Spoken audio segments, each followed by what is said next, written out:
Turning now to the big story, honoring the life and legacy of Dr. Martin Luther King Jr. The entire nation and all of Metro Detroit gathering on this Martin Luther King holiday to remember the civil rights icon and his impact on our country. From Southfield to Redford, Utica to Dearborn, and all across Detroit, it's a day of remembrance, service, and action to honor the legacy of a man who sacrificed his life for civil rights. It is a holiday with deep ties to Detroit. It was the late Congressman John Conyers who fought for decades to get a federal holiday honoring Dr. King. Our big story coverage begins tonight with 7 Action News reporter Simon Chowdhury in Southfield, where this holiday has a very special history.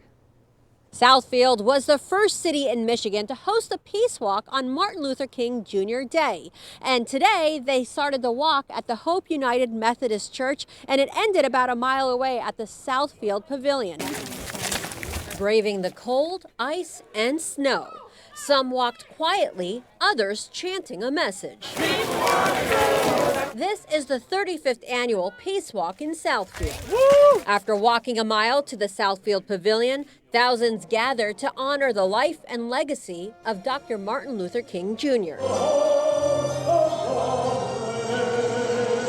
Tommy Wise stands patriotically, but grew up in an America that's different than today. We had to sneak to go to the playground.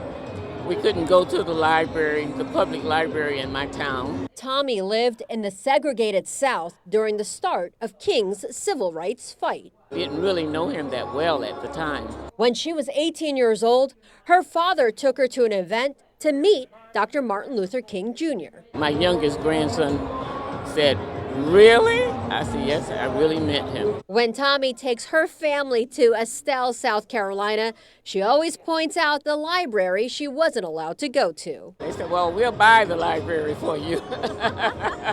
Tommy attended this event to remind her family the important impact made by MLK. I hope that the president has brought. It's an event attended by Governor Gretchen Whitmer. Today's not just a day off, today's a day to serve communities and to recognize the great legacy of Dr. King. A lot of people don't believe that we have it hard, but we still have a long ways to go. For the 75-year-old, MLK Day is full of promise for a better future. I don't know if I'll live to see all of the changes, but it's much different than it was when I was a child. In Southfield, Simon Chowdhury, 7 Action News. So important we all pay tribute, Sima. Thank you. And Detroit's Charles H. Wright Museum of African American History is doing its part to honor his memory.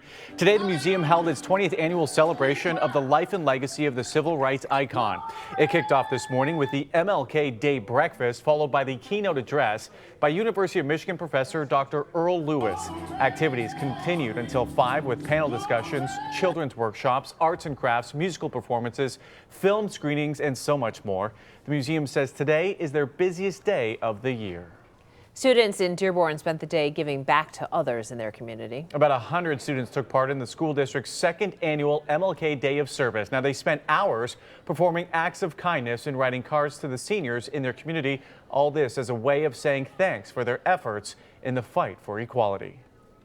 Things that we live through every single day, they're what gave us equal schools, or what gave us equal opportunity at work, what gave us equality in everything government that's offered to us. So that's something that we're grateful for in America. Representatives Debbie Dingell and Adila Hamoud are among the various dignitaries that joined the students today.